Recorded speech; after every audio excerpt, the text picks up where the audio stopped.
नमस्कार। स्वागत है आपका मेरे चैनल अनुकुंज पर। साहित्यिक कहानियों की श्रृंखला में आज सुनेंगे लेखक पंकज सुबीर की लिखी कहानी बैसाख का एक दिन। तो आइए सुनते हैं कहानी बैसाख का एक दिन। गर्मी की धूल भरी हवा के झोंके से पेड़ से गिरा हुआ अमलतास का एक फूल तपती हुई धरती पर दौड़ने लगा। गोल गोल लुढ़कता हुआ काफी दूर तक जाने के बाद ठहर गया, मानो सांस लेने के लिए रुक गया हो। अचानक फिर हवा चल पड़ी और फूल का सफर फिर शुरू हो गया। सुनंदा उसे तब तक देखती रही जब तक वो आंखों से ओझल नहीं हो गया। नन्हा सा जर्द पीला फूल दूर धूल भरी दिशाओं में गुम हो गया। अब दौड़ाती रहेगी उसे हवाएं तब तक जब तक वो खत्म नहीं हो जाता। कैसी विचित्र बात है, जब तक पेड़ पर लगा था तब तक यही फूल झूम झूम कर हवाओं को चुनौती देता था, लेकिन पेड़ से टूटने के बाद हवाओं के इशारे पर दौड़ना पड़ रहा है। अब ये हवाएं ही उसकी किस्मत बन चुकी है। ऐसा ही होता है स्त्री का जीवन भी।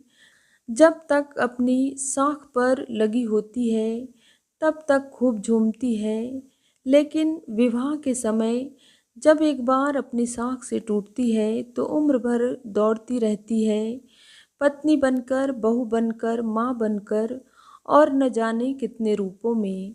विवाह पूर्व अपनी साख पर झूमती डोलती वो उनिंदे नैनों वाली कली जब टूटकर गृहस्थी की धरती पर उतरती है तो फिर नियति की हवाएं उसे उम्र भर दौड़ाती रहती है।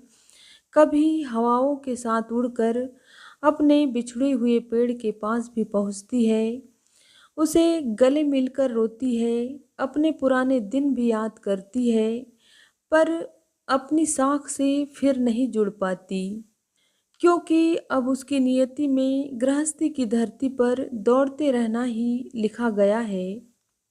सोचते ही सोचते सुनंदा की आंखों से आंसू बहने लगे। मन किया कि फूट फूट कर रो पड़े। मन जाने कैसा कैसा हो रहा है। गर्मी की आग उगलती दोपहर चारों ओर बिछी हुई है। चारों तरफ सन्नाटा है, बाहर भी, घर में भी और शायद मन के भीतर भी। दोनों बेटे सुदीप और सुजय कंप्यूटर सीखने गए हैं। पति समीर दफ्तर गए हैं और दोपहरी सन्नाटे से भरे घर में अकेली है सुनंदा। शायद इसी अकेलेपन को देखकर मन अतीत के आसमान में उड़ना चाह रहा है। अतीत का वो आसमान जहाँ दुखद स्मृतियों का बादल भी आंखों में बरसात का मौसम ला देता है और सुखद स्मृतियों का बादल भी। यादों और आंसुओं का बहुत गहरा रिश्ता है आपस में। अंदर आकर सुनंदा ने सन्नाटे को तोड़ने के लिए टेप चालू कर दिया। जगजीत चित्रा की स्वर लहरिया गूंज उठी। उस मोड़ से शुरू करे फिर ये जिंदगी, हर शय जहां हसीन थी, हम तुम थे अजनबी। पलंग पर लेटकर सुनंदा सोचने लगी, काश ऐसा हो सकता कि जिंदगी को जब चाहे जहां पर भी लौटा कर वहाँ से फिर शुरू किया जा सकता और उस गुजरे हुए का फिर आनंद लिया जा सकता। मगर ऐसा कब हो सकता है? तीन बहनों में सबसे बड़ी है सुनंदा, फिर सुजाता और फिर सुगंधा। कहने को तो तीन, लेकिन हर मामले में एक। वो चाहे रुचियाँ हो, विचार हो या कोई भी मामला हो, मानो तीनों शरीर तो अलग है लेकिन उनमें एक ही आत्मा है। और आज कितनी दूरियों पर है वो तीनों। वो यहाँ से ऊपरी में है, सुजाता शादी के बाद दिल्ली में और सुगंधा बेंगलोर में सर्विस कर रही है। कभी तीन तीन बेटियों के शोर शराबे से भरे रहने वाले घर में मम्मी पापा अकेले हैं, बिल्कुल अकेले। मम्मी पापा की याद आते ही सुनंदा की आंखें भर आई।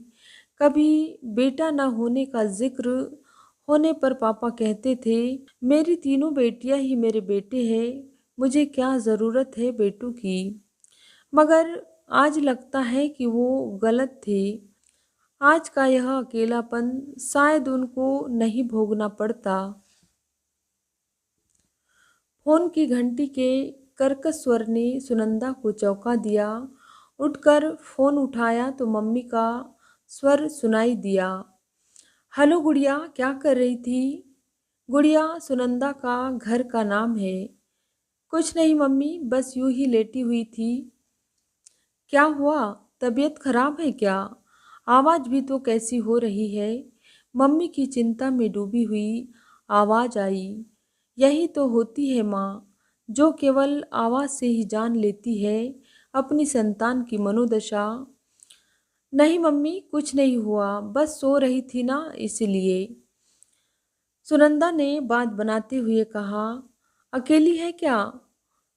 हाँ मम्मी, सुदीप और सुजय कंप्यूटर सीखने गए हैं और इनका तो ऑफिस टाइम है। आप बताओ क्या चल रहा है? मिनी और लवली को फ़ोन लगाया था। सुजाता और सुगंधा के घर के नाम लवली और मिनी है। अरे अब काहे का फ़ोन? तुम्हारे पापा कंप्यूटर खरीद लाए हैं। मिनी और लवली के पास पहले से ही है। रात में बैठकर कंप्यूटर पर लिख लिख कर बातें करते हैं दोनों से। लवली के कंप्यूटर में तो कैमरा भी लगा है, रोज देख भी लेते हैं उसको तो। तुम भी चला लेती हो? सुनंदा ने हंसते हुए कहा। अरे कहा, तेरे पापा रोज सिखाते हैं, मैं रोज भूल जाती हूँ। अब बुढ़ापे में ये कोई उम्र है सीखने की? मम्मी ने भी हंसते हुए जवाब दिया। तो क्या हुआ, थोड़ा चलाओगी तो सीख जाओगी। ये तेरे पापा कह रहे हैं गुड़िया से बोलो कंप्यूटर खरीद ले।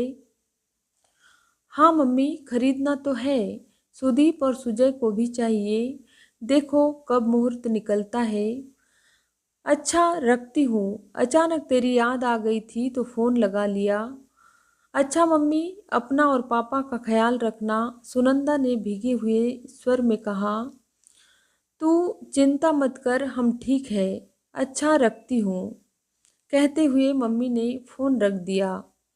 रिसीवर रखकर सुनंदा वापस आकर लेट गई। कमरे में जगजीत चित्रा का स्वर अभी भी गूंज रहा है। दुनिया जिसे कहते हैं जादू का खिलौना है। तीनों बहनों की जान बसती थी कभी इन गज़लों में। कैसेटों की छोटी सी अलमारी में ताला लगा रहता था कि कहीं कोई चुरा न ले इस खजाने को। मिल जाए तो मिट्टी है, खो जाए तो सोना है। जगजीत सिंह के स्वर ने सुनंदा की उंगलियां पकड़कर उसे पुनः स्मृतियों के कुआसे में खींच लिया। सचमुच आज वो सब कुछ सोना ही लगता है, वो जो अतीत हो गया, जो कभी अपना था। बचपन से लेकर शादी तक की कितनी यादें जुड़ी है इस गर्मी के मौसम से। मध्यम वर्गीय परिवार में उस समय कूलर वगैरह कहाँ होते थे। घर के पिछवाड़े लगा हुआ घना सा नीम का पेड़ ही उनका कूलर था। पेड़ के ठीक सामने दो मंजिले पर था उन तीनों बहनों का कमरा, जिसकी खिड़की खोलते ही नीम अपनी ठंडी हवा से सराबोर कर देता था। गर्मी की छुट्टियों में खिड़कियों के ठीक सामने पलंग लगाया जाता था और उस पलंग पर जमती थी महफिल। इमली के बीजों को फोड़कर उनके पासे बनाकर अष्टे चंगे खेलने का क्रम, जो दोपहर के खाने के बाद चालू होता तो शाम तक चलता रहता। इन सब के बीच होता लड़ाई झगड़ा, बहस, बेईमानी करने का आरोप। पूरे समय मुख्य गवाह के रूप में खिड़की के बाहर से देखता रहता घनेरा नीम का पेड़, और अंदर कमरे में लगभग पूरे समय गूंजती जगजीत चित्रा की स्वर लहरियाँ। और इस बीच कहीं नीचे गली से मटके की कुल्फी बेचने वाले की घंटी टन टन सुनाई देती तो पासे फेंककर चीखती चिल्लाती दौड़ पड़ती थी तीनों, सीढ़ियों पर धड़-धड़ करती हुई। और मम्मी की आवाज़ आती, अरे लड़कियों, ज़रा भी शऊर नहीं है, धीरे उतरा करो, कहीं हाथ पांव टूट गए तो कौन ब्याहेगा। सीढ़ियों से बंदरों की तरह कूद कर उतरती लवली जवाब देती, मत ब्याहने दो, हम यही मूंग दलते रहेंगे आपकी छाती पर। एक बार इसी तरह कूदती फांदती तीनों उतरकर दरवाजे पर पहुंची तो पता चला हाथी वाले साधु आए हैं। उन्हीं की घंटी बज रही थी। माँ ने आटे और चावल का जो सीधा साधुओं के लिए निकाला था, उसी में अपने कुल्फी वाले पैसे भी रख कर लौट आई थी तीनों खिसियाती हुई और एक दूसरे पर हंसती हुई। ट्रिन ट्रिन फोन की घंटी फिर बज रही है। ऐसा लगा कोई सुनहरा स्वप्न टूट गया हो। मरे मन से जाकर फोन उठाकर हेलो कहा। उधर से आवाज आई, हेलो गुड़िया दी, मैं मिनी बोल रही हूँ। मिनी की आवाज़ सुनते ही ऐसा लगा मानो गर्मी की तपती दोपहर में कोई नीम वाली खिड़की खुल गई हो। हाँ बोल मिनी, कैसी है? सुनंदा ने उत्साह से कहा। अच्छी हूँ, तुम बताओ, मम्मी से बात हुई क्या? मिनी ने पूछा। हाँ अभी हुई थी, उनका ही फ़ोन आया था। बता रही थी कि तेरी तो पापा के साथ रोज़ कंप्यूटर पर गपशप होती है। सुनंदा ने हंसते हुए कहा। हाँ दीदी, राजेश ने सिखा दिया है कंप्यूटर। वैसे कंप्यूटर लिया तो बच्चों के लिए था, पर मेरे ज़्यादा काम आ रहा है। उधर से शोर शराबे की आवाज़ सुनाई देने पर सुनंदा ने पूछा, क्या बात है, बड़ा शोर हो रहा है? पूछो मत, दोनों ने मिलकर पूरा घर सिर पर उठा रखा है और छुट्टी के दिन तो इनके पापा भी मिल जाते हैं इनमें। मेरी तो सामत आ जाती है। कहीं कोई कोर्स वगैरह ज्वाइन करवा दे, छुट्टियों का भी उपयोग हो जाएगा, कुछ सीख भी जाएंगे और तुझे भी सुकून मिलेगा। नहीं गुड़िया दी, यही तो समय है इनका, फिर तो उम्र भर हमारी तरह लगना ही है मशीन में। राजेश ने भी कहा था लेकिन मैंने ही मना कर दिया। पता है, अभी मैं बच्चों को अपने गर्मियों के चंगे अट्ठे और कुल्फी की जगह हाथी वाले साधुओं की टन टन वाला किस्सा सुना रही थी। सुनाते सुनाते तुम्हारी याद आ गई तो फ़ोन लगा लिया। मिनी की आवाज़ स्नेह में भींगी थी। तूने अच्छा ही किया जो बच्चों को नहीं भेजा। सचमुच वैसे ही साल भर तो यही सब करते हैं बेचारे। छुट्टियों का मतलब तो छुट्टियां ही होना चाहिए। हाँ दीदी, ये तो सही कहा। और सुनाओ, क्या कर रही थी? कुछ नहीं, बस लेटी थी। कोई नहीं है घर में, अकेली हूँ, इसलिए कुछ अच्छा नहीं लग रहा था। अच्छा किया तूने फ़ोन लगा लिया, तुझसे बात करके कुछ मन हल्का हो गया। अच्छा अब फ़ोन रख, फुल टाइम में लगा रही है, बिल बढ़ रहा होगा। तुम नहीं बदली, वैसी की वैसी हो। अच्छा रखती हूँ, रात को लगाऊंगी, कहकर मिनी ने फ़ोन रख दिया। सचमुच ही मिनी से बात करके उसे काफ़ी अच्छा लग रहा है। ऐसा लगा मानो वो अपने सुसनेर वाले उसी नीम के पेड़ वाले घर में पहुंच गई है और गर्मी की दोपहर में तीनों बहनें वही धमा चौकड़ी मचा रही है। सुसनेर वैसे तो एक छोटा सा कस्बा है, लेकिन कहते हैं ना, जहाँ बीज जन्म लेता है, पौधा बनता है, हरियाता है, उसे वो धरती ही अच्छी लगती है। ऐसा ही मानव का मन भी होता है। जहाँ बचपन की स्मृतियों की सौंधी माटी हो, अपनेपन और आत्मीयता की ठंडी हवा हो, ये वही लौट लौट कर जाना चाहता है। यह तलाश वास्तव में अपनी जड़ों की होती है, जो उखाड़े जाने के क्रम में कहीं छूट गई है, उसी मिट्टी में जहाँ उसने जन्म लिया था। सुनंदा कुर्सी पर आकर बैठ गई। सुसनेर की कितनी स्मृतियाँ जुड़ी है उसके साथ, स्मृतियाँ जो सुनंदा की नहीं है, गुड़िया की है। कितनी बड़ी टोली थी बचपन में उसकी। गर्मी का तपा हुआ दिन जब खत्म होता तो निकल पड़ती थी उसकी टोली घर से, और उसके बाद पूरा मोहल्ला सर पे उठा लेते थे वो लोग। कितने तरह के खेल, आज ये खेल रहे हैं कल वो, और उसमें भी पता चला कि दो बच्चों में झगड़ा हो गया है और नीम के ओटले के पास दोनों गुत्थम गुत्था हो रहे हैं। बड़ी मुश्किल से युद्ध खत्म करवाया जाता, दोनों की सुलह करवाई जाती और फिर खेल शुरू हो जाता। नीम तो अब भी वही उसी तरह खड़ा होगा, बस उसकी छाँव में खेलने वाले बच्चे बदल गए होंगे और आगे भी बदलते रहेंगे।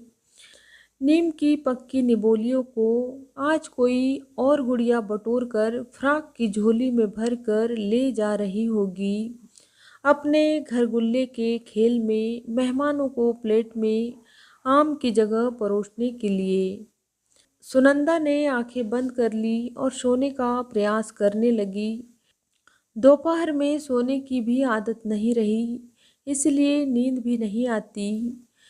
फोन की घंटी का कर्कश स्वर फिर गूंज उठा। सुनंदा ने फोन उठाया तो लॉली की आवाज़ सुनाई दी।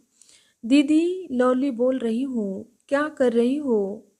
कुछ नहीं रे, बस यूं ही दोपहर काट रही थी। तू बता? बस फर्स्ट क्लास हूँ। ऑफिस में खाली बैठी थी तो सोचा चलो थोड़ा चुना ऑफिस को भी लगाया जाए, इसलिए तुमको फ़ोन लगा लिया। आज का दिन लगता है कुछ ज़्यादा ही अच्छा है। अभी पहले मम्मी से बात हुई, फिर मिनी से, और अब तेरा फ़ोन आ गया। अच्छा, मिनी का फ़ोन भी आया था। उस कंजूसड़ी ने बड़ी हिम्मत कर ली दिन में फ़ोन लगाने की। लॉली मिनी को दीदी नहीं कहती, उसकी पुरानी आदत है। तू अपने ऑफिस को चूना लगा रही है और उसे कंजूस कह रही है। चल बता, क्या हाल है तेरे? कोई लड़का वड़का ढूंढा अपने लिए कि नहीं? सुनंदा ने चुहल के स्वर में कहा। कहाँ दीदी, ऐसा लगता है कि बचपन में जो बार बार मम्मी से कहती थी मूंग दलने वाली बात, वो ही सच होगी। लवली ने हंसते हुए उत्तर दिया। चल हट, तेरे लिए कौन सी कमी है? पर तेरी पसंद तो ठहरी एकदम एग्जीक्यूटिव, सुनंदा ने डपटते हुए कहा। हाँ दीदी, पर क्या करे, अब पसंद तो बदल नहीं सकते। और सुनाओ, क्या हाल है? इस बार छुट्टियों में मम्मी के पास जा रही हो कि नहीं? चली जरूर जाना दीदी, मम्मी पापा अकेले हैं, तुम जाओगे तो उन्हें अच्छा लगेगा। लवली का स्वर कुछ भींगा हुआ था। हाँ री, जाऊंगी तो ज़रूर, भले हफ्ते भर के लिए जाऊँ। मम्मी पापा के लिए सोचकर जी बहुत खराब होता है। इस बार पहली बार अकेले है वो, अभी तक तो तू थी वहाँ उनके पास। सुनंदा का गला भी भर गया। अच्छा दीदी, फ़ोन रखती हूँ, मेरी मीटिंग का समय हो रहा है, कहकर बिना उसके उत्तर की प्रतीक्षा किए उधर से लवली ने फ़ोन काट दिया। ये उसकी बचपन की आदत है। जब भी भावुक हो जाती है या उसे रोना होता है तो वो उठकर चली जाती है अकेले में। अभी भी ऑफिस में फ़ोन रख कर तुरंत ही बाथरूम में चली गई होगी रोने के लिए। मम्मी, दरवाज़ा पीटने के साथ बच्चों का समवेत स्वर गूंजा। अरे, 6 बज भी गए और पता ही नहीं चला। सोचते हुए उसने जाकर दरवाज़ा खोल दिया। दरवाज़ा खोलते ही दोनों बच्चे आंधी की तरह प्रवेश कर गए। छोटा सुजय तो सुनंदा के गले में बाहें डालकर झूल गया। अरे अरे, बड़ी मस्ती सूझ रही है आज, सुनंदा ने हंसते हुए कहा। मम्मी प्लीज़, दोपहर की क्लास का समय बदल दे, सुजय ने लड़ियाते हुए कहा। सुनंदा ने ही उनका टाइम दोपहर का रखवाया था, यह कहकर कि दिन भर दोनों बाहर रहेंगे तो घर में शांति रहेगी। लेकिन आज दिन भर के घटनाक्रम ने उसकी सोच बदल दी है। ठीक है, कल से सुबह का टाइम ले लेना, आज धूप भी तेज हो गई है। सुनंदा ने सुजय के बालों में उंगलियां फिराते हुए कहा। हुर्रे कहते हुए दोनों भाई वही नाचने लगे। क्या बात है भाई, बड़ा नाच गाना चल रहा है, समीर ने घर में प्रवेश करते हुए कहा। अरे आप भी आ गए। मैंने इन लोगों को क्लास का टाइम सुबह करने की इजाज़त दे दी है, इसलिए नाच रहे हैं, सुनंदा ने हंसते हुए कहा। अच्छा, यह अचानक परिवर्तन कैसे आ गया? कल तक तो तुम विरोध कर रही थी सुबह की क्लास का, समीर ने मुस्कुराते हुए कहा। आज मम्मी, मिनी, लॉली, गुड़िया से मुलाकात हुई थी। सबने कहा कि छुट्टियां खेलने के लिए होती है। सबने कहा तो मैंने मान लिया। ये सब कहाँ मिल गई? और गुड़िया तो तुम्हारा ही नाम है, समीर ने आश्चर्य से कहा। सब आई थी दोपहर में, गुड़िया भी आई थी, वही बता कर गई है सुनंदा को। तुम नहीं समझोगे। मुंह हाथ धो लो, मैं चाय बना कर लाती हूँ, कहकर मुस्कुराते हुए सुनंदा अंदर की ओर चल दी। समीर हैरत के साथ उसे जाता हुआ देखता रहा। कमरे में जगजीत चित्रा की स्वर लहरियां गूंज रही थी। कड़ी धूप में अपने घर से निकलना, वो चिड़िया, वो बुलबुल, वो तितली पकड़ना। धन्यवाद श्रोताओं। तो ये थी कहानी बैशाख का एक दिन। कहानी बहुत ही मार्मिक थी। यदि कहानी आपको भी अच्छी लगी हो तो मेरी वीडियो को एक लाइक तथा चैनल को सब्सक्राइब जरूर करें। Thank you.